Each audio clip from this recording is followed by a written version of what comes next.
हाथ जोड़ ले। मंगलमय मंगल करण वीतराग विज्ञान, नमो ताहि जाते भये अरहंतादि महान। करि मंगल करि हो महा, ग्रंथ करन के काज, जाते मिले समाज सब, पावे निज पद राज, पावे निज पद राज। इस भव तरु का मूल एक, जानहु मिथ्या भाव, ताको करि निर्मूल अब, करिए मोक्ष उपाव, करिए मोक्ष उपाव। ज्ञानोदय तीर्थ भोपाल के माध्यम से जिन श्रुत अवगाहन शिविर का यह महामंगलमय प्रसंग आज से प्रारंभ हुआ है। सभा की अध्यक्षता कर रहे आदरणीय डॉक्टर हुकमचंद जी भारेलू साहब, मुख्य अतिथि हमारे अनंत भाई सेठ साहब और संचालन कर रहे हमारे विराग जी शास्त्री, अन्य समस्त विद्वत वर्ग, सम्माननीय हेमचंद जी साहब दिखाई दे रहे हैं, जतीश चंद जी भाई दिखाई दे रहे हैं, रजनी भाई, सभी विद्वान वर्ग, समस्त आत्मार्थी श्रोताओं। जैसा कि अभी आपको बतलाया गया कि टोडरमल जी का 300वां जन्म जयंती वर्ष यह चल रहा है और इसी प्रसंग पर हमने यहाँ नियमित मोक्ष मार्ग प्रकाशक का स्वाध्याय प्रारंभ किया हुआ है। टोडरमल जी की अनुपम कृति ये मोक्ष मार्ग प्रकाशक ग्रंथ, और उसमें भी गुरुदेव श्री बार बार ये बात कहा करते थे कि इसका जो 7वां अध्याय है, यह 7वां अध्याय प्रत्येक आत्मार्थी को कम से कम साल में एक बार अवश्य पढ़ने योग्य है। विद्वानों की भूलें निकाल देने वाला ये प्रकरण है। जन सामान्य में व्याप्त बुराइयां भी जिसके माध्यम से निकल जाए, ये इतना महत्वपूर्ण प्रकरण है। पूरे ही 7वें अध्याय का, पूरे 7वें अध्याय को 4 प्रकार के आभासी मिथ्या दृष्टियों में विभक्त किया गया। एक निश्चयाभासी, व्यवहाराभासी, उभयाभासी और सम्यक्त्व सन्मुख मिथ्या दृष्टि। इन 4 प्रकार के मिथ्या दृष्टियों में भी सबसे पहले निश्चयाभासी की चर्चा हम यहाँ पहले कर चुके हैं। व्यवहाराभासी मिथ्या दृष्टियों को भी पंडित जी साहब ने 4 प्रकार से विभाजित किया है। देखिए, जो जीव निश्चय के यथार्थ स्वरूप को न पहचान कर सिर्फ निश्चय स्वरूप बातों को ही सर्वथा स्वीकार करते हैं, वे निश्चयाभासी जीव हैं, स्वच्छंद हो जाते हैं। अब व्यवहाराभासी जीव वे जीव हैं जो जीव व्यवहारिक क्रियाओं में उलझकर, क्रिया प्रवृत्तियों में उलझकर सच्चे धर्म को नहीं पहचानते और अपने आप को धर्मात्मा समझ लेते हैं। इनके 4 प्रकारों में पहले प्रकार के जीव वे थे जो कुल अपेक्षा से धर्म मानते हैं, जो ये समझते हैं भैया हम तो जैन कुल में पैदा हुए हैं तो हमें जैन धर्म मानना है। ये पहले प्रकार के व्यवहाराभासी, जिस कुल में पैदा हुए उस कुल में पैदा होने के आधार पर उस धर्म, उस प्रवृत्ति और उस आचरण को मानते हैं। लेकिन पंडित जी साहब ने बहुत सुंदर तर्क दिए, भैया यदि कुल में पैदा होने मात्र से ही कोई जीव धर्मात्मा हो जाए, अपनी कुल परंपरा के अनुसार ही धर्म स्वीकार करने से धर्मात्मा मान लिया जाए, तो फिर दुनिया भर में जितने जीव हिंदू, मुसलमान, अन्य अन्य कुलों में उत्पन्न हुए हैं, वे भी सब अपने अपने कुल के हिसाब से प्रवर्तन करते हैं, उन्हें क्यों नहीं धर्मात्मा माना जाए। इसे समझाया, भैया कुल परंपरा के अनुसार देखा देखी प्रवर्तन करने से धर्मात्मा नहीं होते। धर्म करने के लिए आपको जो जिनेंद्र देव की आज्ञा है, जो सच्चे गुरुओं की आज्ञा है, कम से कम उसे तो मानना ही चाहिए। बात समझ में आ गई। दूसरे प्रकार के व्यवहाराभासी कहे परीक्षा रहित आज्ञानुसारी धर्मधारक व्यवहाराभासी। देखिए, जब पहले कुल अपेक्षा से धर्म मानने का निषेध किया तो इस जीव के समझ में आ गई कि बात तो सच्ची कह रहे हो यार, सबके हो जाएगा फिर तो धर्म। तो हम तो एक काम कर रहे हैं पंडित जी, हम कुल अपेक्षा से नहीं मान रहे, हम तो आज्ञा मानते हैं भगवान की, हम तो आज्ञा मानते हैं शास्त्र की, हम तो जिनवाणी की आज्ञा मानते हैं, गुरुओं की आज्ञा मानते हैं, और जैसी आज्ञा है उस बात को स्वीकार करते हैं। इस प्रकरण में 3 महत्वपूर्ण बिंदुओं के आधार पर चर्चा की गई, आज्ञा मानने वालों के आधार पर 3 महत्वपूर्ण बिंदु कहे पंडित जी साहब ने, क्यों मानता है आज्ञा। ध्यान दीजिएगा, सब काफ़ी लोग विद्वान लोग सब विराजमान हैं। पहली बात उन्होंने कही कि शास्त्रों में एक आज्ञा नाम का सम्यक्त्व कहा है, इसलिए हम आज्ञा मानते हैं। शास्त्रों में कहा है आज्ञा सम्यक्त्व है, तो 10 प्रकार के सम्यक दर्शन के भेद कहें, यदि मैं आज्ञा मानूंगा तो मैं सम्यक दृष्टि हो जाऊंगा। तो बात तो जचती है भैया, आज्ञा सम्यक्त्व कहा है, 10 भेद कहे ना, आज्ञा, मार्ग, सूत्र, उपदेश, संक्षेप, बीज, अर्थज, विस्तारज, अवगाढ़, परम अवगाढ़, ये 10 प्रकार के सम्यक दर्शन कहे हैं। तो उनमें एक आज्ञा सम्यक्त्व कहा गया। तो बोले हम तो आज्ञा मानते हैं भैया, जिनवाणी में ये आज्ञा है इसलिए हम इसे स्वीकार कर रहे हैं, अब तो मैं सम्यक दृष्टि हो गया। पहले प्रकार की मान्यता रखते हैं वे, क्या नाम है दूसरे प्रकार के व्यवहारवासियों का। पहले थे कुल अपेक्षा धर्मधारक, दूसरे परीक्षा रहित आज्ञानुसारी धर्मधारक व्यवहारवासी, परीक्षा रहित आज्ञानुसारी। मैं इस दूसरे पॉइंट की चर्चा कर रहा हूं आपसे, फिर तीसरे और चौथे की तरफ बढ़ूंगा। प्रकरण हमारा पूर्व में यहां चल चुका है, लेकिन थोड़ा सा आज जो नए लोग, नए साधर्मी लोग हमारे साथ में जुड़े हैं जूम पर और दूसरे जेनेक्स्ट पर, मैं उन सब के लिए सहयोग के लिए या थोड़ा सा भूमिका बनाने के लिए बात आपके बीच में रख रहा हूं। क्या हुई बात। पहली बात कुल अपेक्षा धर्म मानने वाले, दूसरे लोग परीक्षा रहित आज्ञानुसारी, परीक्षा नहीं करते, सिर्फ आज्ञा मानने वाले। तर्क क्या दिया इन्होंने, बोले साहब हमारे तो जिनवाणी की आज्ञा है, आज्ञा सम्यक्त्व कहा है। तो कहा ठीक है साहब, दूसरे आज्ञा सम्यक्त्व की बात कह दी। फिर इसी के अंदर एक दूसरा पॉइंट और कहा उन्होंने, एक तो आज्ञा सम्यक दर्शन कहा, दूसरा आचार्यों ने ये कहा है कि आज्ञा विचय नाम का धर्म ध्यान होता है, इसलिए आज्ञा मानता हूं। आज्ञा मान लो साहब, धर्म ध्यान के 4 भेद कहे हैं, आज्ञा विचय, अपाय विचय, विपाक विचय, संस्थान विचय। तो आज्ञा मानता हूं मैं, तो मेरी क्या गलती है। और तीसरा तर्क यह देता है कि भैया सुनो, एक निशंकित नाम का अंग कहा है, इसलिए मैं शंका नहीं करता, मैं तो बस आज्ञा को मान लेता हूं। टोडरमल जी ने सबका निराकरण किया, बोले सुनो, जब तक परीक्षा नहीं करोगे तब तक तुम्हारा आज्ञा मानना निरर्थक है। परीक्षा प्रधानी होना चाहिए, परीक्षा करो, परीक्षा करके बात को स्वीकार करो। लेकिन यह जीव परीक्षा नहीं करता, यह दूसरे प्रकार का व्यवहाराभासी है। फिर तीसरे प्रकार के व्यवहाराभासी कहे सांसारिक प्रयोजनार्थ धर्म करने वाले। टटोलना जरा अपने आप को, कहीं हम लोग उनमें से तो नहीं हैं जिनके चित्त में किसी प्रकार का कोई लौकिक प्रयोजन दिखाई दे रहा हो। लौकिक और सांसारिक प्रयोजन से जिनेंद्र देव की भक्ति, आराधना, पूजन या धर्म मार्ग में लगे हुए जीव सब सांसारिक प्रयोजनार्थ जीव हैं। क्या क्या दिखाई दे रहा है, अरे समाज में अपनी पहचान होती है, अरे सबसे मिलना जुलना हो जाता है, अरे रोजाना जाते हैं तो मॉर्निंग वॉक हो जाता है, अरे रोजाना दर्शन करने मंदिर पूजन जाते हैं, सब लोगों से मिलना जुलना हो जाता है, परिचय हो जाता है, मन लगा रहता है, टाइम पास हो जाता है। न मालूम क्या क्या प्रयोजन रख करके ये जीव सांसारिक प्रयोजनों से धर्म करना चाहता है। इन तीनों के तो धर्म बुद्धि ही नहीं है, खत्म हो गया खेल। इन तीनों के तो धर्म बुद्धि ही नहीं है। टोडरमल जी साहब ने आगे चल करके 220 नंबर पेज पर तीनों प्रकार के व्यवहाराभासी जीवों की सामान्य प्रवृत्ति की चर्चा कर ली। कहाँ कहाँ अटके उलझे हुए लोग हैं, ये सब खत्म हो गई उनकी तो सबकी कहानी।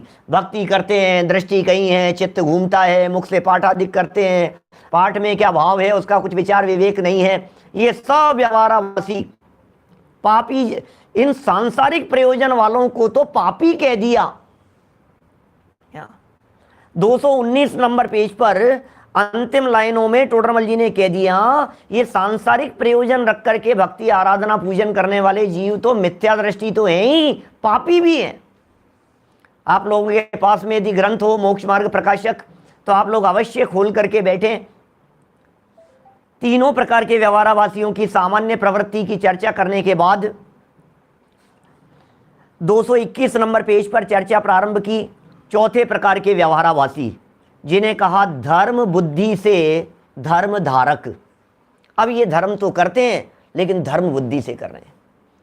इसका मतलब पीछे वाले जो 3 थे, उन 3 लोगों में तो धर्म बुद्धि नहीं थी, कुल अपेक्षा से मान रहे थे, आज्ञा से मान रहे थे और प्रयोजन से मान रहे थे। देखो दुनिया में ऐसा देखा जाता है, हम हमारे समाज की बात तो नहीं कर रहे हैं, स्वाध्यायी समाज की बात नहीं कर रहे हैं, लेकिन यदि थोड़ा सा दृष्टि बाहर निकाल करके देखो तो आपको पता लगेगा मंदिर ही इसलिए आते हैं कि कोई संकट आ गया है, दर्शन पूजन विधान ही इसलिए रखा है कि कोई ना कोई आपत्ति आ गई है, कोई ना कोई परिस्थिति ऐसी बन गई है, केस निपटाना है, उलझ गए हैं कहीं, ऐसे प्रयोजन रख करके जिन मंदिर आते हैं। अखंड पाठ करा लो, भक्तामर का पाठ करा लो, इसका करा लो, नमोकार मंत्र का जाप करा लो, हैं जागरण करा लो, भक्ति के कार्यक्रम करा लो, संगीत पार्टी को बुला लो, कवि सम्मेलन करा लो, न मालूम क्या क्या कार्यक्रम चलते रहते हैं दुनिया भर में, और धर्म के नाम पर डांडिया करा लो। और तो क्या, अभी तो क्या चल रहे हैं, नवरात्रा का समय है साहब, डांडिया कराओ डांडिया, क्या ये तो सब गुजरात में तो बहुत चलता है, और धर्म के नाम पर चलने लगता है। तो बोले उन सबको तो एक तरफ रख दो, हम उन लोगों में नहीं है पंडित जी, हम तो सच में धर्म करना चाहते हैं। अच्छा भाई, आप धर्म करना चाहते हैं, बहुत अच्छी बात है। तो ये चौथे प्रकार के व्यवहारावासियों की बात चल रही है, जो धर्म बुद्धि वाले हैं। अब इनसे पूछा, बताइए, आप बतलाइए भाई साहब, सच्ची बात बतलाइए, कैसा धर्म करना चाहते हैं? तो टोडरमल जी ने खुद नहीं कह दिया, रत्नत्रय धर्म करना चाहते हैं, सम्यक दर्शन, सम्यक ज्ञान, सम्यक चारित्र वाला धर्म करना चाहते हैं। हमें सम्यक दर्शन चाहिए, हमें सम्यक ज्ञान चाहिए, हमें सम्यक चारित्र चाहिए, ये सच्चा धर्म होगा। तो कहा ठीक है भाई, तू सम्यक दर्शन ज्ञान चारित्र चाहता है, इसमें सबसे पहले ये समझ ले सम्यक दर्शन के बारे में क्या भूल कर रहा है, कि क्या भूल कर रहे हैं साहब सम्यक दर्शन के बारे में। बोले सम्यक दर्शन किसका नाम है ये बता। तो बोले देवगुरु धर्म के श्रद्धान का नाम या तत्वार श्रद्धान का नाम, यही पढ़ी है हमने। तो समंत भद्राचार्य देव ने देवगुरु धर्म की बात कही, और हमारे उमा स्वामी आचार्य देव ने तत्वार श्रद्धान की बात कही, और मैं तत्वों पे भी श्रद्धा करता हूं और देवगुरु धर्म की भी भक्ति करता हूं, फिर तो मैं सम्यक दृष्टि हो गया ना, या सम्यक दर्शन के लिए भक्ति। तो टोडरमल जी ने यहाँ पेज नंबर 221 और 222 पर देव भक्ति का अन्यथा स्वरूप बताना प्रारंभ किया। भैया सुन, तो जिनेंद्र देव की भक्ति तो कर रहा है, लेकिन भक्ति कैसे कर रहा है? ये सारी भूलें वे भूलें हैं जो भूलें कहीं ना कहीं प्रकारांतर से हम लोगों के दिलो दिमाग में, हम लोगों के जीवन में, हम लोगों के द्वारा की जाने वाली भक्ति में दिखाई देती है। टटोलना अपने आप को, पहचानना अपने आप को, परीक्षा करना अपने आप की, निर्णय करने का प्रयास करना जरा एक बार गहराई से कि हमारे चित्त में कहीं यह भूल तो नहीं है, हम कहीं जिनेंद्र देव की भक्ति इसलिए तो नहीं कर रहे हैं, या इस दृष्टि से, इस एंगल से तो नहीं कर रहे हैं जिसे पंडित जी ने यहाँ भूल कह करके पुकारा है। कि साहब क्या भूल हो गई? तो टोडरमल जी साहब ने यहाँ कहा कि तुम इसलिए तो नहीं मान रहे हो कि इंद्रादिक पूजते हैं, इसलिए तो नहीं मान रहे हो कि उनके अनेक अतिशय हैं, कहीं ऐसा तो नहीं है कि वे क्षुधादि दोषों से रहित हैं इसलिए पूज रहे हो, कहीं ऐसा तो नहीं है कि उनके समूह शरणाधिक है, अरे धन्य देखो आप क्या समूह शरणादि विभूति है, कहीं ऐसा तो नहीं है कि उनके क्षुधाधिक नहीं है इसलिए पूज रहे हो, 18 दोषों से रहित है, स्त्री संगम आदि रहित हैं, दिव्य ध्वनि है, केवल ज्ञान है, वीतरागी है। कि हाँ साहब इसीलिए मानते हैं, और क्यों मानेंगे? अरंत को बतलाइए, आप ही बताइए। अरंत भगवान को यदि हम मानेंगे तो इसीलिए मानेंगे और इसीलिए मानना चाहिए, इसमें क्या गलती हो गई है? महिपाल जी भाई साहब, क्या इसमें क्या गलती हो गई है बतलाइए। भाई हम जो बात कर रहे हैं वो तो यही कर रहे हैं ना, भगवान वीतरागी हैं, भगवान केवल ज्ञानी हैं, उनके समूह शरण है, उनकी दिव्य ध्वनि कीर्ति है, भगवान स्त्री संगम आदि भगवान के नहीं हैं, 18 दोषों से रहित हैं, और देखो आप कैसे कैसे अतिशय दिखाई दे। अरे भाई साहब सौदर में इंद्र जैसे भी उनके चरणों में आकर के झुकते हैं।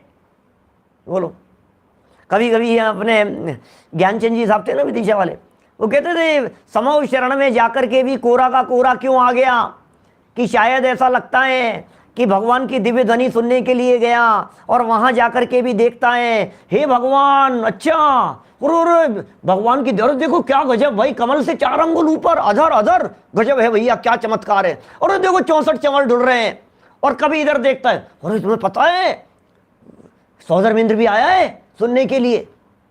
बोलो आज अपनी सभा में यदि मान लीजिए माननीय नरेंद्र मोदी जी आ जाएं सुनने के लिए, व्याख्यान चल रहा हो, जैसे गुरुदेव का व्याख्यान चलते हुए महात्मा गांधी जी आ गए थे देश की आज़ादी के बाद, या उसकी जो भी परिस्थिति हो, तो मेरा कहने का मतलब ये है आसपास वाले लोग देखकर, अरे तुम्हें पता है गांधी जी भी आए थे, तुम्हें पता है मोदी जी आए, मोदी जी, सारे माहौल में चर्चा का विषय बन जाता है। तो शायद कहीं ऐसा तो नहीं है कि समूह शरण और दिव्य ध्वनि सुनते समय हमने अपने दिलो दिमाग में आने वाले बड़े बड़े लोगों को देख करके इस आधार पर ही महिमा की हो। जो वचन है ना, केवली आगे रह गए कोरो, केवली भगवान के आगे जाकर के भी कोरा का कोरा रह गया, दिव्य ध्वनि सुनने के लिए जाकर के भी कमजोर रह गया, कहीं भूल रह गई, कहीं गलती पर रह गया। आखिर भगवान की दिव्य ध्वनि सुनने के लिए जाने पर भी क्या गलती रह गई? तो शायद यही गलतियां दिखती है कि हमारा ध्यान, हमारा उपयोग दिव्य ध्वनि में न लगकर कौन कौन बैठा है। ये जूम पर जो लोग सब सुनते हैं ना, सबकी बात नहीं करता हूं, लेकिन 60-70% लोग सुनते सुनते क्या करते हैं, स्क्रीन घुमाते रहते हैं। कौन कौन बैठा है, कौन कौन बैठा है, अच्छा ये भी बैठे हैं, अच्छा ये भी बैठे हैं, अच्छा ये भी बैठे हैं, तो महिमा किसकी आ रही है बतलाओ आप? क्या पूजन में लिखा ना, जैसा दादा ने, क्या भगवान की भक्ति करता है, क्या हे जिनेंद्र देव तुमको जाना नहीं, तुम्हें पहचाना नहीं, हे जिनेंद्र देव वीतरागता आपका स्वरूप है, मैंने उसे नहीं पहचाना, सर्वज्ञता आपका स्वरूप है, उसे नहीं पहचाना मैंने। ये सब टोडरमल जी साहब ने यहाँ भक्ति के अन्यथा स्वरूप में चर्चा की है। और एक गजब का पॉइंट दिया पंडित जी साहब ने कि सुनो, यदि आप भगवान की भक्ति इन सब विशेषणों से कर रहे हो तो इनमें कितने ही विशेषण तो ऐसे हैं जो शरीर आश्रित हैं, पुद्गल आश्रित हैं, और कितने ही विशेषण ऐसे हैं जो जीवाश्रित हैं, उनको भिन्न भिन्न नहीं पहचानते। और आपके द्वारा की गई भक्ति मानो असमान जातीय द्रव्य पर्याय में जैसा एकत्व बुद्धि मिथ्या दृष्टि करता है, वैसी भक्ति दिखाई दे रही है। भेद ही नहीं कर रहे हो आप। परम औदारिक शरीर ये जीवत्व पन्ना नहीं है, समझ में आ रही है? परम औदारिक शरीर ये पुद्गल की अवस्थाएं, समूह शरण ये बाह्य पौद्गलिक वैभव हैं, दिव्य ध्वनि ये भाषा वर्गणा के काम हैं, और अंदर में जो वीतरागता और सर्वज्ञता है ये उनका असली स्वरूप है। अब इनको तो पहचानता नहीं, वेद विज्ञान नहीं करता है, ये सब भूलें यहां बतलाई गई है। पंडित जी साहब ने कहा भैया यदि तू सिर्फ बाह्य लक्षणों से ही पहचान कर भगवान की पूजन भक्ति करेगा तो सच्ची भक्ति नहीं हो पाएगी। और फिर सुनो, वीतरागता की बातें तो करता है, कहता तो ये है कि भगवान वीतरागी है, और मानता ये है भगवान अधम उदारक है। 222 नंबर पेज पर चर्चा की मोक्ष मार्ग प्रकाशक ग्रंथ में बोलता तो ये है भगवान वीतरागी सर्वज्ञ भैया, क्योंकि परिभाषा तो यही बोलेगा ना, बचपन से परिभाषा तो यही पड़ी हुई है, आज तक यही पढ़ा है कि भगवान कौन होते हैं, बोले जो वीतरागी और सर्वज्ञ होते हैं वे भगवान होते हैं। फिर बतलाओ, वीतरागी और सर्वज्ञ यदि भगवान होते हैं तो बोलो भगवान भला करते हैं? नहीं, भगवान भला तो करेंगे ही। अब ये गड़बड़ हो गई मामला। बोल रहा है वीतरागी और मान रहा है रागी। बोलता है हमारे भगवान कैसे होते हैं, हाथ पे हाथ धरी हुई प्रतिमाएं होती है, समूह शरण सहित विराजमान है। बोलता तो ऐसा है और मानता कैसा है, पतित पावन है भगवान। तो क्या देवेंद्र जी साहब ऐसा समझता है भगवान पार लगाने वाले हैं, भगवान संकट मोचन हैं, भगवान अधम उदारक हैं, भगवान दीन दयाल हैं, भगवान मोक्ष के दाता हैं, ऐसा समझ करके भगवान की भक्ति करता रहता है। टोडरमल जी ने कहा भैया जैसे अन्य मति मानता है वैसे तू भी मानता है, तेरे मानने में और अन्य मति के मानने में फर्क क्या रह गया? 222 पेज पर ये सब चर्चा। और फिर ये कही पंडित जी ने कि सुन, परिणाम विशुद्ध हुए बिना अकेले भक्ति ही से तो भला होता नहीं है, फल तो परिणामों का लगता है। बार बार में घूम फिर करके पंडित जी साहब परिणामों के ऊपर आ जाते हैं। फल तो परिणामों का लगता है, फल तो परिणामों का लगता है, परिणामों की तो पहचान नहीं है। आगे चल करके 238 नंबर पेज पर पंडित जी ये भी कह देंगे कि अरे परिणामों की तो पहचान करता है लेकिन अभिप्राय पर दृष्टि नहीं है। क्या? तो मूल जो अभिप्राय हैं, जो अभिप्राय बदलना चाहिए था, अंतरंग दिल के कोने में जो मिथ्या मान्यता और मिथ्या अभिप्राय बैठा हुआ है वो सुधरना चाहिए था, वो सुधरता नहीं है। ये व्यवहाराभासी जीवों की चर्चा चल रही है। क्रियाएं तो करता है, धर्म करना चाहता है, अपने आप को धर्मात्मा प्रदर्शित करना चाहता है, लेकिन परिणामों की संभाल नहीं करता। काफी चर्चाएं हुई कि साहब हमने तो शास्त्रों में बहुत बातें सुनी हैं, बहुत बातें पढ़ी है कि इनकी भक्ति करने से भला हो गया था, भक्त अमर बोलने से ताले टूट गए थे, कुत्ते ने नमोकार मंत्र सुना था तो वो पार हो गया था, देवगति में चला गया था, बैल ने सुना था तो उसका उद्धार हो गया था, उसने आणम ताणम कुछ अंजन चोर नहीं किया था तो वो पार हो गया था। हमने तो ये बातें पुराणों में शास्त्रों के अंदर पढ़ी हैं, हमारी क्या गलती है? तो टोडरमल जी ने कहा सुन भाई, बिना परिणाम हुए, बिना परिणाम सुधरे भगवान का नाम बोलने वाले का भी भला नहीं होता, तो सुनने मात्र से कैसे भला हो जाएगा? जो स्वयं उसमें शामिल हैं, जो लोग खुद बोल रहे हैं, भक्ति करा रहे हैं, पूजन कर, अरे गाने वालों को बुलाओ, अन्य मतियों को बुलाओ, ढोल मंजीरे बजा बजा करके तुम्हारे को भक्ति आराधना पूजन करा जाएंगे। अजैन है, जैन नहीं है, और गाने वाले भी आ जाते हैं इस तरह के दुनिया भर में आजकल लोग। अब उनके भाव तो कुछ है नहीं, तो कितना फल लगेगा? शिखर जी की वंदना करने वाले, डोली ले जाने वालों को कितना फल लगता है? तो जब विचार करते हैं तो समझ में आती है नहीं यार, फिर तो फल परिणाम जरूरी है, परिणाम जरूरी है।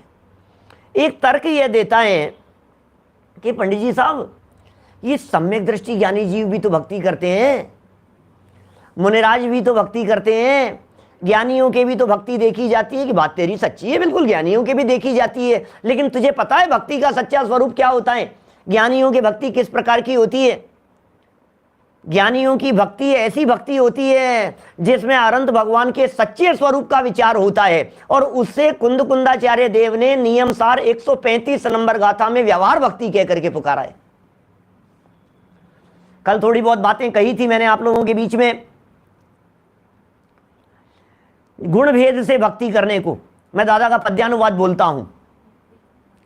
मुक्तिगत नर श्रेष्ठ की भक्ति करे गुण भेद से, वह परम भक्ति कही है जिन सूत्र में व्यवहार से।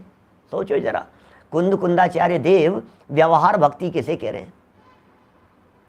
अभी निश्चय भक्ति की तो खबर है ही नहीं हमारे को, व्यवहार भक्ति की भी खबर नहीं है। हमें तो सिर्फ नाच गान में व्यवहार भक्ति नजर आती है। वो नाच गान वाली भक्ति तो न मालूम कितनी दूरी पर चले गई, उसकी तो चर्चा ही नहीं है। अरे गुणों को पहचान करके भगवान अनंत चतुष्टय संपन्न है, भगवान वीतरागी सर्वज्ञ है, भगवान में अनंत ज्ञान है, अनंत दर्शन है, अनंत सुख है, अनंत वीर्य है, इत्यादि प्रकार से स्वरूप समझ करके जो शांत चित्त से बैठ करके चिंतन किया जा रहा है, उस चिंतन को कुंदाचार्य देव व्यवहार भक्ति कह रहे हैं। गजब हो गया। व्यवहार किसे कहते हैं? भेदोपचारतया वस्तु व्यवह्रियत इति व्यवहार है, अभेद अनुपचारतया वस्तु निश्चयत इति निश्चय है। तो भेद किया ना भगवान में, भगवान के गुणों में भेद किया ना, बस ये गुण भेद का नाम व्यवहार भक्ति हो गया। दिल पर हाथ रख करके सोचना, यदि आचार्य कुंद स्वामी का ये नियमसार ग्रंथ नहीं होता और ये नियमसार की 135वीं गाथा हमारे सामने नहीं होती, तो हम किसे व्यवहार भक्ति समझ रहे होते? और अभी 135वीं गाथा का हवाला मैं नहीं देता और आपसे पूछता, भगवान के समविशरण आदि चीजों को देखकर, वह बाह्य वैभव को देख करके भक्ति करना, तो आप कह देते व्यवहार है। और हम कहते वीतरागता सर्वज्ञता को देखना, तो आप तुरंत कह देते ये तो निश्चय से भक्ति है। बोलो, इसको भक्ति के नाम पर नाचना दिखाई देता है? सिर्फ दिखाई भक्ति कर लो, भक्ति विधान कराते हैं ना विधानाचार्य, तो क्या बोलते हैं? अब भाई बहुत देर हो गई पंडित जी, थोड़ी देर अब भक्ति कर लो भाई, 5-7 मिनट थोड़ी भक्ति। हाँ भाई इंद्र आ जाओ भाई भक्ति करने के लिए, आ जाओ इंद्राणी आ जाओ भक्ति करने के लिए। तो अभी तक क्या चल रहा था? ये विधान में जो स्वरूप बतलाया जा रहा था, ये भक्ति ही तो थी, और क्या था? जो जिनेंद्र देव के असली गुण हैं, जो आंतरिक गुण हैं, उन गुणों को पहचानने का नाम, अरे विकल्पात्मक दशा में, चिंतन में उन गुणों की चर्चा, उनको घुमाना, ये वास्तव में व्यवहार भक्ति कहलाता है। तो फिर पंडित जी निश्चय भक्ति क्या होगा? निश्चय भक्ति तो ये है, प्रभु तेरे मेरे अंतर को अविलंब निरंतर से भर दो, इसका नाम निश्चय भक्ति है। भगवान, आप भगवान और मैं भक्त, ये अंतर नहीं रहे। सिमंदर पूजन की लाइन है ना, दादा की पूजन है, प्रभु तेरे मेरे अंतर को अविलंब निरंतर से भर दो। हे जिनेंद्र देव, आप में और मुझ में किसी प्रकार का अंतर नहीं है। देखो, आप में और मुझ में अंतर नहीं है, ये विचार और विकल्प भी जहां तक चल रहे हैं तब तक व्यवहार भक्ति है, और ये विकल्प भी टूटकर जब निर्विकल्प अपने आत्म स्वरूप के साथ एकाकार हुआ तो निश्चय भक्ति हो गई। भक्त और भगवान ऐसा द्वैतपना दिखाई दे रहा है ना।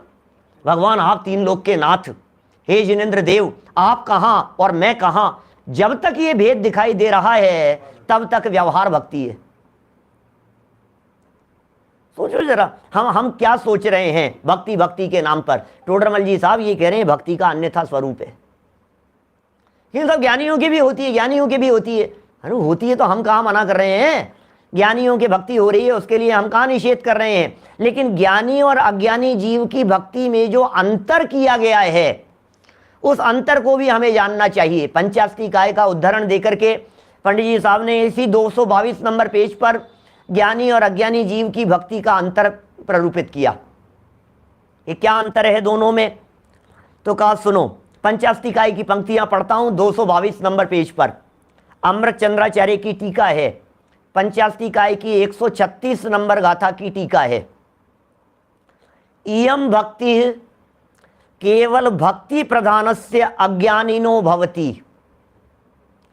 तीव्र राग ज्वर विनोदार्थम अस्थान राग निषेधार्थम क्वचित ज्ञानिनोपि भवति।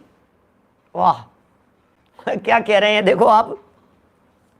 इयम भक्ति, ये जो भक्ति है, केवल भक्ति प्रधानस्य, जिनके भक्ति की प्रधानता है, केवल भक्ति प्रधानस्य अज्ञानिनो भवति, अज्ञानियों की होती।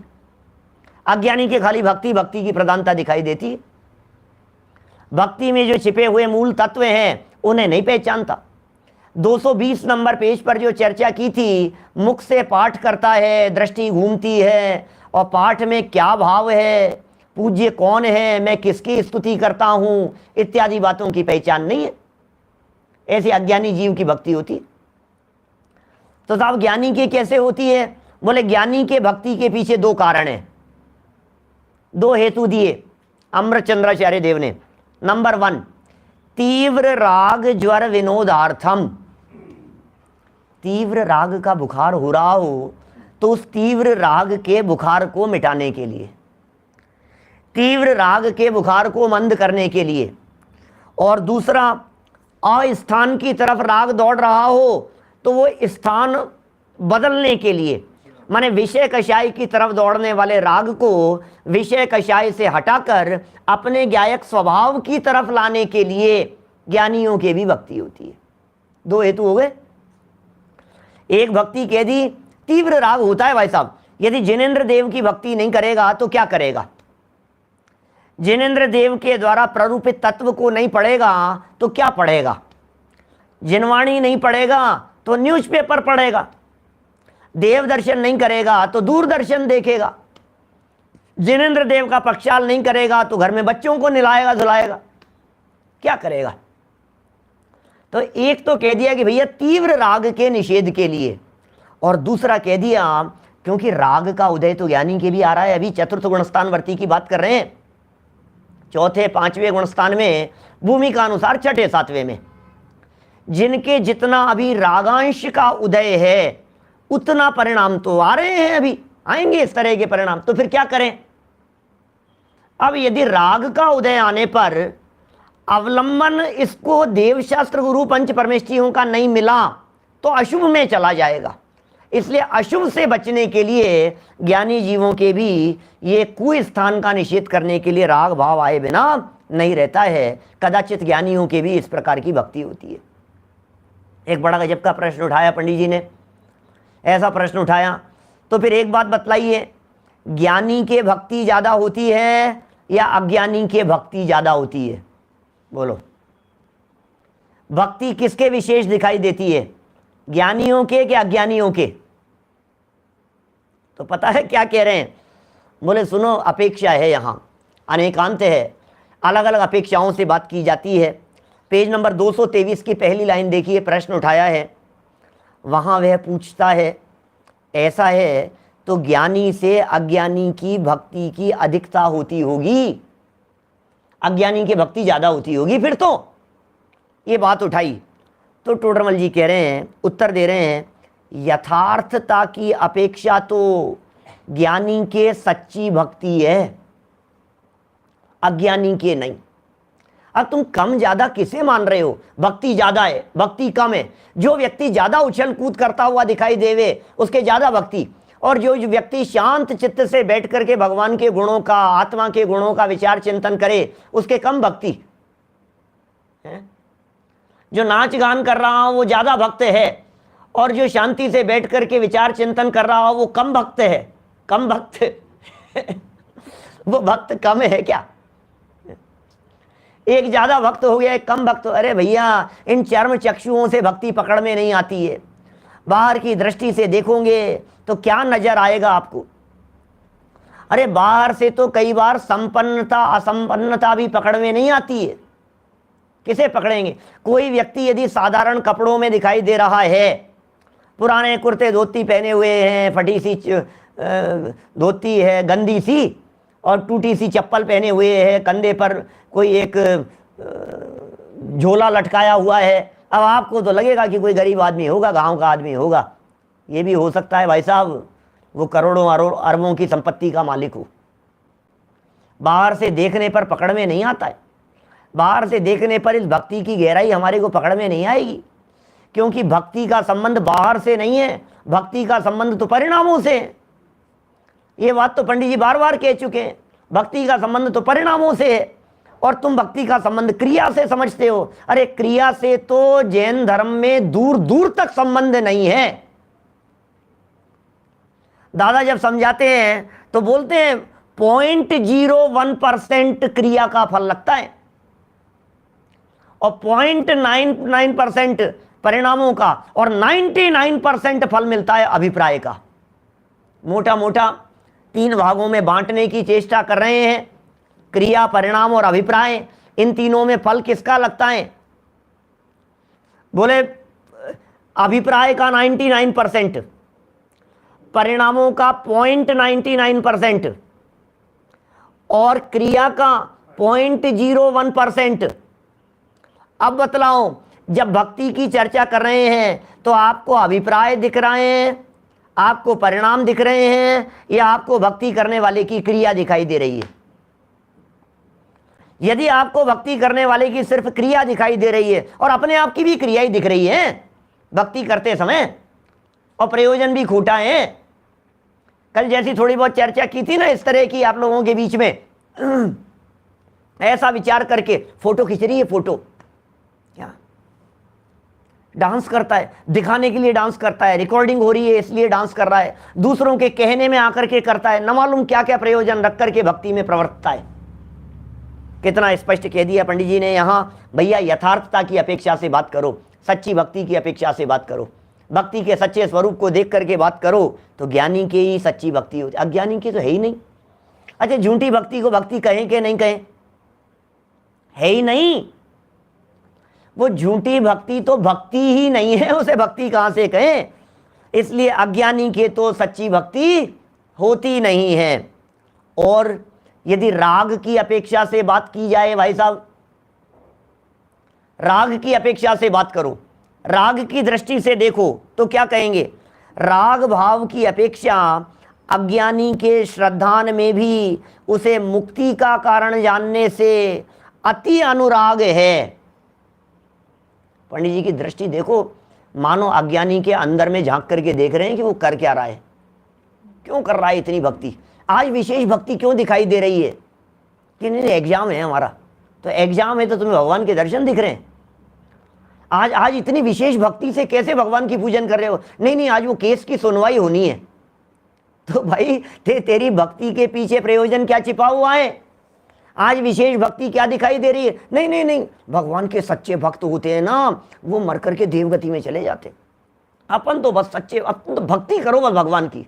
इससे क्या होता है, भक्ति मुक्ति दातार 24 जिन राजवर, क्या भक्ति मुक्ति देने वाली है भैया। अपन तो भगवान की सच्ची भक्ति करो, भक्ति से पार हो जाएंगे, भक्ति से पार हो जाएंगे। ये अज्ञानी मूर्ख व्यक्ति अभिप्राय खूटा रखकर, अंदर में उसे मुक्ति का कारण जानकर, अंदर में अपने सांसारिक प्रयोजनों को रखकर, अंदर में लौकिक प्रयोजनों को हावी कर, राग भाव की अपेक्षा से अति अनुराग करता हुआ दिखाई देता है भक्ति में। भक्ति में विशेष अनुराग अभी ज्ञानी के तो दिखेगा नहीं। ज्ञानी की तो ऐसी भक्ति दिखाई नहीं दे रही है, और अज्ञानी की ज्यादा भक्ति दिखाई दे रही है। जैसे कहते हैं ना, कभी कभी दो तरह के व्यक्ति हों, जैसे घर में शादी है तो एक तो घर वाला व्यक्ति है और एक बाहर वाला व्यक्ति है। तो कभी कभी ऐसा हो सकता है कि बाहर वाला व्यक्ति ज़्यादा उत्साहित दिखाई देता है, ज़्यादा काम करता हुआ दिखाई देता है, ज़्यादा खुश दिखाई देता है, ज़्यादा नाचता हुआ दिखाई देता है। तो बतलाओ ज़्यादा खुशी किसे है, बाहर वाले व्यक्ति को। अरे जिसके घर में बहू आ रही है उसके तो अंदर से खुशी है, और नाचने वालों को यदि बाहर से पैसा देकर के बुलाया है स्टेज पर नाचने के लिए, तो वे नाचते हुए दिखाई देने पर भी, उत्साह से नाचते हुए दिखाई देने पर भी, अंदर में बहू के आने की, बेटे की शादी हो जाने की ऐसी खुशी तो उनको कुछ नहीं है, कुछ लेना देना नहीं है उसमें।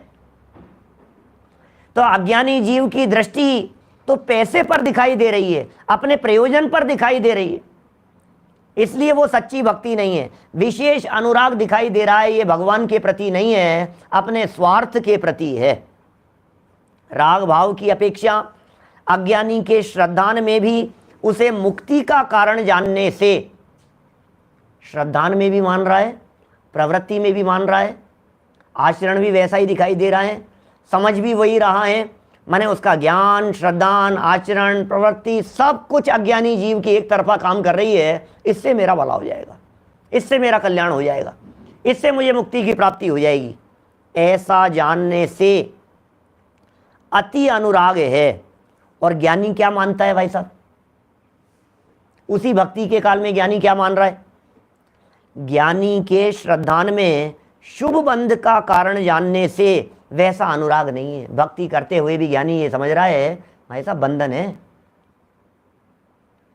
भक्ति तो कर रहा है ज्ञानी जीव भी, लेकिन अति अनुरागी नहीं है। ज्ञानी और अज्ञानी जीव की इन प्रवृत्तियों में जैसे चेंट दिखाते हैं ना, तो अज्ञानी जीव की चेंट ऐसी है, ये ज्ञानी जीव ने तो इसे अपनाया तीव्र राग को मंद करने के लिए। तीव्र राग ज्वर विनोदार्थम, राग मंद, बुखार कम करने की दृष्टि से कि बुखार मंद हुआ है, इस अपेक्षा से वो दवाई जान करके इसे सेवन कर रहा है ज्ञानी जीव, और अज्ञानी उसे भोजन की तरह सेवन कर रहा है। ये फर्क है। ज्ञानी और अज्ञानी जीव की भक्ति में अज्ञानी जीव उसे भोजनवत भक्ति को स्वीकार कर रहा है, और ज्ञानी जीव उसे दवाई की तरह सेवन कर रहा है। जब तक निर्विकल्प आत्मा की अनुभूति न हो जाए, अभेद अखंड आत्मा में न समा जाए, तब तक भेद रूप भक्ति का परिणाम आए बिना रहता नहीं है। भेद रूप भक्ति का परिणाम आता है उसे भी, गुण भेद से भक्ति करता है। आत्मा में ज्ञान है, दर्शन है, चारित्र है। अरे ये गायक की भक्ति है, ये आत्मा की भक्ति है। आत्मा की भक्ति कैसी होती है, आत्मा की भी भक्ति होती है क्या। हाँ, दादा की अभी अभी रचना आई ना, वो जो अभी म्यूजिक होकर के आई है, दो तरह के भगवान। जब देव भक्ति की चर्चा की तो तुम्हें वे बाहरी देव ही क्यों दिखाई देते हैं, तुम्हें अंदर का देव क्यों नहीं दिखाई देता है।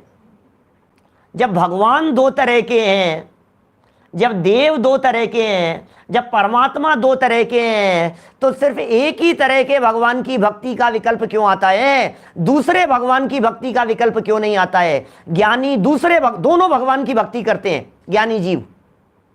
एक भगवान वे जो अनंत हो गए हैं, एक भगवान वे जो अनंत सिद्ध अवस्था को प्राप्त कर लिए हैं, और दूसरे भगवान वे जिसके अवलंबन से वे भगवान बने हैं। एक कार्य परमात्मा है, दूसरे कारण परमात्मा है। ज्ञानी के जीवन में जो भक्ति होती है वो कार्य परमात्मा की भी भक्ति होती है और कारण परमात्मा की भी भक्ति होती है। जब कार्य परमात्मा की भक्ति करता है तो मंदिर में बैठ करके पूजन करता है, कार्य परमात्मा की भक्ति। और जब कारण परमात्मा की भक्ति करता है तो हाथ पर हाथ धर करके, आंखें बंद करके अपने आत्म स्वरूप के गुणों का विचार करता है। ये कारण परमात्मा की भक्ति होती है। ये दोनों प्रकार की भक्ति ज्ञानियों के जीवन में दिखाई देती है। अब हम क्या देख रहे हैं? हमें वो कारण परमात्मा वाली भक्ति तो भक्ति नहीं समझ में आ रही है। शांत चित्त से बैठ करके व्यक्ति चिंतन मनन कर रहा है, क्रमबद्ध पर्याय का विचार कर रहा है, क्रमबद्ध के बारे में सोच रहा है, वस्तु के स्वतंत्र परिणमन के बारे में सोच रहा है, एक द्रव्य दूसरे द्रव्य का कर्ता धर्ता नहीं है इसके बारे में विचार कर रहा है, मैं स्वयं भगवान हूं परमात्मा छूं। ये भक्ति है भाई साहब, ये कारण परमात्मा की भक्ति होती है। योग सार की 22वीं गाथा के अंदर जो चर्चा की है आत्मा परमात्मा, परमात्मा ही आत्मा, जिसको बेस बना करके गुरुदेव बार बार में ये बात कहा करते थे, हूं परमात्मा छूं, हेम नक्की कर, हेम निर्णय कर, हेम अनुभव कर, हूं परमात्मा छूं। तो ये जो परमात्मापन के बारे में विचार कर रहा है, ये जो द्रव्य दृष्टि से बैठ करके विचार कर रहा है, ये भी भक्ति है। और इस भक्ति को भी व्यवहार भक्ति कहते हैं। मैं ज्ञानानंद स्वभावी हूं, ये जो पूरा कीर्तन करते हुए चिंतन चल रहा है, ये सब व्यवहार भक्ति चल रही है, क्योंकि ये पूरी की पूरी भक्ति विकल्पात्मक भक्ति है। और विकल्प टूट गए, और विकल्प टूट करके निर्विकल्प आत्मा में आ गया, आत्मा में समा गया, डूब गया अपने आत्मा में। भेद नहीं रहा, विकल्प नहीं रहा, विकल्प टूट गया, रागात्मक विकल्प सारे खत्म हो गए हैं। समझ लीजिए उसका नाम निश्चय भक्ति है। अब ये ज्ञानी जीव के बारे में क्या कह रहे हैं कि ज्ञानी जीव बराबर जानता है, श्रद्धा में इस बात को जानता है कि शुभ बंध का कारण है भैया ये जो भक्ति मैं कर रहा हूं। चाहे वो भक्ति बाहर में देवगुरु धर्म की भक्ति हो, चाहे वो आत्म स्वरूप की भक्ति हो, ये दोनों ही प्रकार की भक्ति शुभ बंध का कारण होने से अंतर में तो ज्ञानी व्यक्ति उसे हे यही मानता है। तो फिर करता क्यों है? जब उसे हे मानता है तो करता क्यों है? तो अमृतचंद्राचार्य ने जवाब दे दिया ना, तीव्र राग ज्वर विनोदार्थम, इसलिए करता है। उपयोग यदि अंतर में समा जाए तो बहुत अच्छा, और जब तक उपयोग अंदर में न रहे तो उपयोग बाहर आने पर विषय कषाय में न चला जाए, इसलिए इस राग में प्रवर्तता है। देखिए भाई साहब, जो मैंने अभी दवाई का उदाहरण देकर के आपको बात कही, औषधि के उदाहरण से बात कही, लगा लीजिए यहां ज्ञानी जीव दवाई की तरह सेवन कर रहा है, लेते हुए भी लेने योग्य नहीं जान रहा है, लेते समय भी ये जान रहा है कि ये दवाई कब बंद होगी, लेते समय भी परिणामों में ये चल रहा है ये दवाई लेना कब छोड़ दूंगा, डॉक्टर साहब और कितने दिन की चलेगी, और कितने दिन दवाई लेनी पड़ेगी, ये गोली कब तक चलेगी, विचार करता है उसके बारे में, निरंतर सोचता है। माने दवाई लेते हुए भी उसके प्रति हेय बुद्धि वर्तती है। और अज्ञानी जीव उसे कैसे सेवन कर रहा है? इस भक्ति के परिणाम को भोजन की तरह ग्रहण कर रहा है, लेते समय समझ रहा है इसी से कल्याण हो जाएगा। भैया ये जो मार्ग है भक्ति की, जितनी चर्चाएं की है, अभी तो ये देव भक्ति की चर्चा यहाँ हमने आपके बीच में की है, कल गुरु भक्ति की चर्चा को आगे बढ़ाएंगे। ये 2-3 दिन से चल रहा था हमारा ये प्रकरण देव भक्ति के अन्यथा स्वरूप का, 3-4 दिन हो गए हैं, और मैंने आज उस 4 दिन के प्रकरण को पुनः लेते हुए आज पूरे को वापस समेट लिया है आप लोगों की दृष्टि से, कि हम जो ये समझ रहे हैं कि ये भक्ति कर रहे हैं, ये भक्ति करो कोई बात नहीं, लेकिन भक्ति के लिए भक्ति मत करो। ज्ञानियों के जीवन में भक्ति होती है लेकिन मार्ग के समान होती है, मंजिल के समान नहीं होती है। और अज्ञानी जीव के जीवन में जो ये भक्ति होती है यह मंजिल समझ करके होती है, वो भक्ति में ही अटक जाता है। अटकना तो बाहरी भक्ति में नहीं, विकल्पात्मक भक्ति में भी अटकना नहीं है, निर्विकल्प तक पहुंचना है। तो इस तरह से शुभ राग को या शुभ बंध का कारण जानकर ज्ञानी जीव उस भक्ति में विशेष अनुरागी नहीं होता, ये लिखा है। बाह्य में एक और ऑप्शन दिया पंडित जी ने। प्रश्न क्या किया था, भक्ति ज्ञानी के ज्यादा होती है कि अज्ञानी के? टोडरमल जी ने जवाब क्या दिया, सच्ची भक्ति की दृष्टि से देखोगे तो ज्ञानी के ही होती है और अज्ञानी के सच्ची नहीं होती है। एक जवाब तो ये दिया। फिर दूसरा जवाब दिया, अब दूसरी दृष्टि से यदि आप देखते हो, माने व्यवहार भक्ति की दृष्टि से बात करते हो, तो उसमें अज्ञानी के अधिक भक्ति दिखाई दे सकती है और ज्ञानी के कम दिख सकती है। कि साहब ऐसा क्यों? क्योंकि उसके तो श्रद्धान ज्ञान आचरण में मुक्ति का कारण जान रहा है अज्ञानी, और मुक्ति का कारण जान रहा है, इसलिए यही भक्ति करने से कल्याण होगा, इसलिए वो ज्यादा अनुराग है। और ज्ञानी बंध का कारण जान रहा है, इसलिए इतना उत्साहित नहीं है उस भक्ति के प्रति। तो यहां दूसरे ऑप्शन में क्या कह दिया, ज्ञानी के कम है और अज्ञानी के भक्ति ज्यादा दिखती है। पहली बात क्या कही थी, ज्ञानी के सच्ची है और अज्ञानी के तो है ही नहीं। दो बातें हो गई। अब सुनो तीसरी बात कह रहे हैं पंडित जी, बाह्य में कदाचित ज्ञानी को अनुराग बहुत होता है, कभी अज्ञानी को होता है, ऐसा जानना। भाई बाहर से देखोगे तो कभी ज्ञानी के ज्यादा भक्ति दिखाई देगी, कभी अज्ञानी के ज्यादा भक्ति दिखाई देगी, कभी दोनों के एक जैसी भक्ति दिखाई देगी, लेकिन बाहर से तो कुछ लेना देना ही नहीं है। धर्म का संबंध, कर्म बंध का संबंध, मुक्ति का संबंध, किसी का भी संबंध बाहरी क्रिया से होता ही नहीं है। फल तो परिणामों का लगता है और हम सब बार बार में देख रहे हैं किसके ज्यादा किसके कम। तो आपने ये ज्यादा कम किससे देखा? ज्यादा कम तो हमने इसी से देखा ना, किसने कितने चंवल डुराए, उससे हमने देखा ना किसने ज्यादा की और किसने कम की।